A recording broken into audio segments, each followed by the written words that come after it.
Bonjour tout le monde. Je vais continuer la suite de ça c'est Forest of Destiny.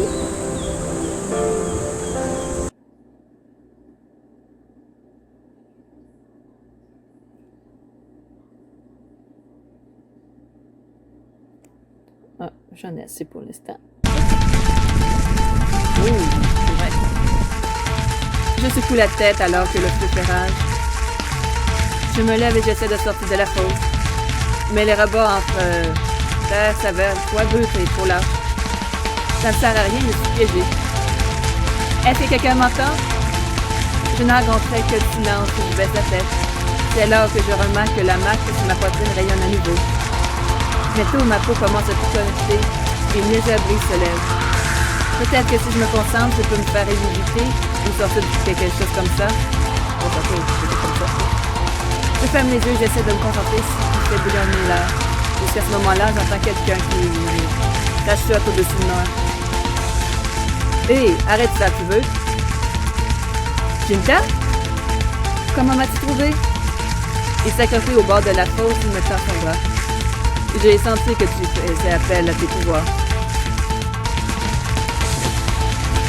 Il m'attrape vers lui sans effort.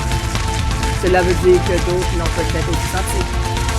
Alors qu'il me stabilise, je rougis malgré son corps rapproché. Maintenant, pousse. Mais le feu! Je peux m'en occuper. Non, je vais t'aider. Il soupait sèchement puis se détourne. Il n'aura pas le temps de discuter. Heureusement que le feu ne s'est pas encore propagé. Alors que je cours pour chercher de l'eau, Vita se plante bien sous ses jambes. Puis il ratisse l'air comme s'il griffait sa proie. J'étouffe un cri alors que les vagues de terre s'amollent sur les flammes. C'est à ça que ressemble son vrai pouvoir. Impressionnant. Nous parvenons rapidement à maîtriser le feu. J'expire lentement, mes mains tremblantes. C'est terminé. À ce moment-là, Chilta me saisit par l'épaule et me fait planter vers lui. Ses yeux perçants me transpercent. Comment dois-je répondre? Le remercier? Merci de m'avoir sauvé. Si tu ne te mettais pas en danger, je n'aurais pas à le faire. Eh bien, désolé si j'étais inquiété. Inquiété? Pour la forêt, peut-être. Quand toi, tu te mets en danger, tout est en danger. Hé! Ce n'est pas comme si je m'étais piégé intentionnellement. Alors commence peut-être à utiliser ta tête. J'avais juste ce sentiment, comme si je devais être ici ce soir. Et puis j'ai repéré quelqu'un qui rôdait autour de cette remorque. Il fronce ses sourcils, il m'écoute pendant que je raconte ce qui s'est passé. Quand j'ai fini, il serre la mâchoire avant de se mettre à parler. Cela ressemble à un piège intentionnel. Et si c'était dessiné, cela pourrait signifier... Il s'appuie ses doigts sur son front avec un grognement. Très bien, viens avec moi. Avant que je puisse répondre, il se retourne et s'éloigne à grands pas et je dois courir pour le rattraper. Attends, où allons-nous? Ma meute veillera sur toi ce soir, je sais pas où. Oh, merci. Ne te sens pas flatté, c'est juste un mouvement stratégique. Nous perdons la gardienne de la forêt, nous allons avoir des problèmes. Eh bien, quelles que soient ses motivations, je lui en suis reconnaissant. En plus, je suis curieux de voir sa meute. Au bout d'un moment, nous rentrons dans une clairière et mon souhait est exaucé. Les esprits de loups amis montrent la garde ainsi que de vrais loups et quelques autres animaux. Qu'est-ce que c'est, Jinta? Tu oses amener un être humain ici? Son de murmures et de grognements sourds s'ensuit, je me rapproche lentement de Jinta. C'est la gardienne de la forêt. Elle a besoin de notre protection. Je ne l'aurais pas amenée ici si je pensais qu'elle était une menace. Je n'ai jamais entendu un ton aussi bienveillant dans sa voix. On a presque l'impression qu'il s'agit d'une personne différente. Bonjour, moi c'est Julie. Je peux pas me poser. Sa vie est-elle menacée? C'est possible, mais je doute qu'il nous suive jusqu'ici. Malgré tout, je pense que nous devions doubler les patrouilles. Oui, Alpha. Jinta me conduit vers une zone tranquille près de la limite des arbres. Reste ici et ne crée pas de problème. Très bien. Je vois qu'il fait à nouveau son gréchet avec moi comme d'habitude. Il nous regarde avec curiosité, mais aucun d'entre eux ne s'approche. Avec un souper, je m'installe par terre, autant essayer de dormir. Maintenant, il y a vraiment de la fraîcheur dans l'air. Il n'y a rien que je puisse utiliser comme couverture. Alors que le vent se lève, j'enroule mes bras autour de moi, grelottant de façon incontrôlable. Cela va être une nuit difficile. Jusqu'à ce moment-là, quelque chose de chaud et de doux s'installe sur moi, et j'ouvre les yeux. Ginta fait une pause toujours accrochée à sa cape de fourrure. Merci. Je ne pensais pas qu'il remarquerait ma détresse, alors encore moins qu'il me ferait quelque chose. Il se détourne, mais pas autant que je n'aperçois une nuance de rouge sur ses joues. Nous ne pouvons pas te laisser mourir de froid ici. Je suppose que Ginta peut être gentil quand il le veut vraiment. Je remonte la cape autour de mes joues, simulant mon sourire. La fourrure est douce et suffisamment épaisse pour tenir le froid à distance. Je trouve aussi son léger parfum étrangement réconfortant. Pendant ce temps, il s'est assis à côté, le dos tourné. Peut-être que maintenant je peux dormir. Juste un moment où je m'endors, j'entends des voix à proximité. Je n'arrive pas à croire que tu l'as amenée ici. Que tu le veuilles ou non, c'est elle la gardienne de la forêt. Cela ne veut pas dire que nous devons nous mettre à ses pieds. J'ouvre un œil et les regarde tous les deux. Ce n'est pas un loup. Un raton laveur, peut-être? Quoi vit-il avec une meute de loups? Quelque chose en lui me semble familier. Nous sommes mieux sans elle de tous les autres humains. Ça suffit, Suguru. Je fais ce que je dois faire. Tu ne fais rien. Regarde, tu fais semblant d'être l'un d'entre eux alors que ta meute est ainsi en train de souffrir. Tu penses honnêtement que je le fais parce que j'en ai envie? Vas-tu me reprocher de poser des questions? Je veux dire que c'est pour notre bien, mais aucun d'entre nous n'a vu de la preuve. Alors qu'il glisse et dispute, il se reste dans la meute observe. Certains sont curieux, d'autres s'en inquiètent. La colère est manifestement très forte dans sa meute. Ginta est dans le pétrin que parce qu'il veille sur moi. Mais il essaie vraiment de faire le maximum pour eux. Peut-être que je devrais parler. Que dois-je faire? Pour l'instant, je peux pas faire grand-chose. Et puis ça pourrait juste empirer les choses. Je ferme les yeux, je continue d'écouter. Tout ce que je fais, c'est pour préserver la forêt sacrée. Et les humains? C'est un moyen d'arriver à une fin, c'est tout. C'est tout dit. J'entends l'autre esprit s'éloigner et Ginta soupire. Au bout d'un moment, je m'endors pour de bon. Chaque fois que je me retourne pendant la nuit, j'aperçois Ginta assis là. Quand le soleil du matin se lève, j'entends des bruissements dans les buissons. Un moment plus tard, Ginta apparaît entraînant un sanglier mort. Ce ne sera pas suffisant pour tous nous nourrir. Nous devons faire avec. Il découpe un morceau de viande puis il me l'offre. Tiens. Tu ne vas pas en prendre? Non, je n'ai pas faim. Un gargouillement bruyant de son estomac me l'a trahi, mais il me lance quand même la viande. Tellement têtu. Pendant ce temps, le reste de la meute se presse autour de la maigre offrande. Ils se démènent et se disputent le peu de viande disponible. L'un des petits est repoussé, il lève la tête avec un jugement plaintif. « Oh, tiens, petit gars! » Je tends le morceau et il me jette dessus, mordant presque mes doigts.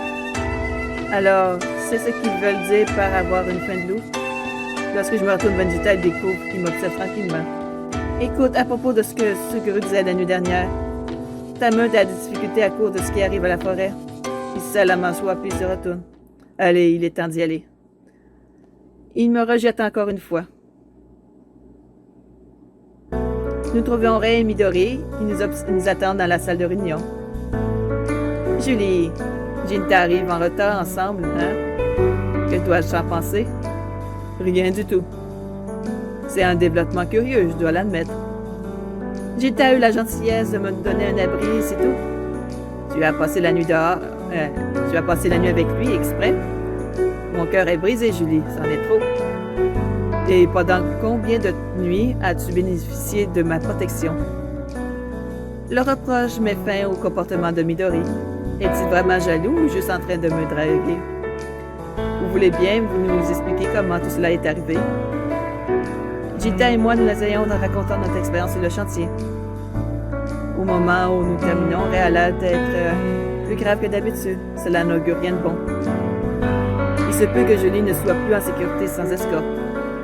Tu crois que c'est si sérieux? Reb pince ses lèvres tandis que les autres restent silencieux. Peut-être je peux être sûr que le piège m'était destiné spécifiquement. Si c'était le cas, cela veut dire qu'ils veulent se débarrasser du chef du projet. Ou est-il possible qu'ils sachent que je suis la nouvelle gardienne de la forêt? Pour autant que nous le sachions, ils t'ont observé en train de faire appel à tes pouvoirs. Par conséquent, je pense que c'est mieux que si nous te surveillons 24 heures sur 24. Ça va être un peu compliqué de surveiller quelqu'un 24 heures sur 24, même si vous êtes 3. Vous avez quand même d'autres préoccupations à faire. Bon, on va voir comment ils vont organiser ça. Attends, est-ce qu'il est vraiment en train de dire ce que je pense? Ils vont habiter dans la maison? Eh bien, il est temps normal, j'aurais bien que rirait, mais la pensée de 3 hommes dans ma maison... J'ai béqué de façon incohérente et Midori fait un clin d'œil. Pense à tout le bon temps que nous pourrions faire avoir. Je sens mes joues brûler. Comment je dois réagir? Jouer le jeu? Et quel genre de bon temps exactement? Oh, tu sais, massage aromatique, dîner aux chandelles. Il se glisse dans le fauteuil à côté de moi et passe son bras autour de mes épaules. Peut-être une confession de circonstance en fin de soirée. J'ai une tasse à bois presque et racle la gorge. Ne peux-tu pas au moins faire semblant d'avoir un peu de dignité? Dis l'homme qui a déjà gâché ses chances. Et pour la dernière fois, ce n'était pas comme ça. Midori retire son bras et se retourne vers Ginta avec un sourire en coin. Ouais. De quel pied t'es-tu levé? Un coup dans la porte amène un... Ah, je me suis trompée. Vraiment imprévu. Bon. Puis la porte s'ouvre et Siro rentre. Parfait, vous êtes tous là. Cela fait 2 jours maintenant et je n'ai toujours pas entendu parler du moindre progrès. Eh bien, nous avons été occupés à enquêter sur les attaques contre les... Ce n'est pas ça la police. Avec tout le respect que je vous dois, monsieur, ces attaques sont très probablement des actes de représailles. Commis par ceux qui s'opposent à tout projet qui menace la forêt sacrée. À ce titre, je recommande fortement que nous suspendions tous. Je me fiche de devoir brûler tous les arbres jusqu'au dernier si cela peut nous permettre d'atteindre nos objectifs. Et je vous recommande d'avoir de solides progrès à rapporter d'ici demain. Sur ce, il s'entrempe de la pièce. Ginta se met debout peu après. J'ai besoin de prendre de l'air. Il claque la porte derrière lui en sortant. Lorsque Midori parle, je distingue une appréhension dans sa voix. Si ces deux-là se croisent par hasard de là dehors, eh bien, disons que les choses pourraient mal tourner. Bref, il fixe sa table d'un air distrait. Cela dérangerait-il d'aller le chercher, Midori? Pour moi, tout ce que tu veux. Il se lève d'un bond et se tapote le nez. N'aie pas peur avec moi. Sur les traces, autant dire que c'est comme si je l'avais déjà trouvé. J'attends que la porte se ferme, puis je me retourne vers elle. Ça va? D'une manière ou d'une autre, je croyais encore que je pourrais changer les choses de l'intérieur. Mais quand j'entends Shiro débuter de tels propos sans appel, ma foi commence à vaciller. Je sais. Je m'approche et pose timidement ma main sur son épaule. Comme s'il ne se dégage pas, je la serre d'une manière rassurante. Ce n'est pas de ta faute. Je dois pouvoir faire autre chose. Je dois pouvoir arrêter tout cela avant que cela n'aille trop loin. Je n'ai pas eu le courage de poser une main sur lui auparavant. Il porte un fardeau tellement lourd sur ses épaules. Il y a peut-être un moyen de l'aider à se détendre. Que dois-je faire? Un massage serait intéressant, mais je ne peux pas. Je me racle la gorge et je m'éloigne. Je ne peux pas le faire. Je prends un siège et me maudis discrètement. Le silence s'installe entre nous jusqu'à ce que nos regards se croisent enfin. Je ne l'avais jamais vu aussi vulnérable auparavant. Qu'est-ce qui pourrait bien le troubler à ce point? Ray, tu le sais bien. Je ne sais pas comment le dire avec délicatesse, alors je vais même pas essayer. Il prend une profonde respiration, prenant son courage à 2 mains. Il y a des années, ma mère a été tuée par des humains. Cette révélation a soudainement laissé bouche bée. Ma bouche rouvre, mais aucun son ne sort. Je te le dis seulement pour que tu comprennes. C'est pourquoi je suis si résolu à négocier la paix. Nous devons arrêter ce cycle sans fin des fusions de sang. C'est aussi pour ça que je supporte pas que tu sois blessé. Tu veux dire les mesures dont nous parlions tout à l'heure? Exactement. Je ne vais pas te répéter les mêmes erreurs. Soudain, toute envie que j'avais de le contredire s'évanouit. Je vais devoir faire quelques préparatifs d'abord. Merci de ta compréhension, Julie. Et pour alléger mon fardeau, je rentre tôt à la maison pour tout préparer pour mes nouveaux invités. Ce n'est qu'en rapportant de la maison ce que je réalise que quelqu'un me regarde. Un bruit de pas soudain me fait retourner. Oh. Je ne voulais pas te réveiller. Qui es-tu? Isuri s'approche. Appelle-moi après.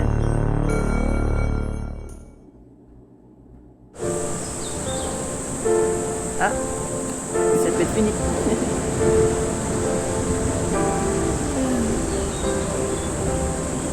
Bon, une prochaine chapitre, ça sera la semaine prochaine. Passez tous une bonne journée, une bonne soirée et à la prochaine. Bye bye!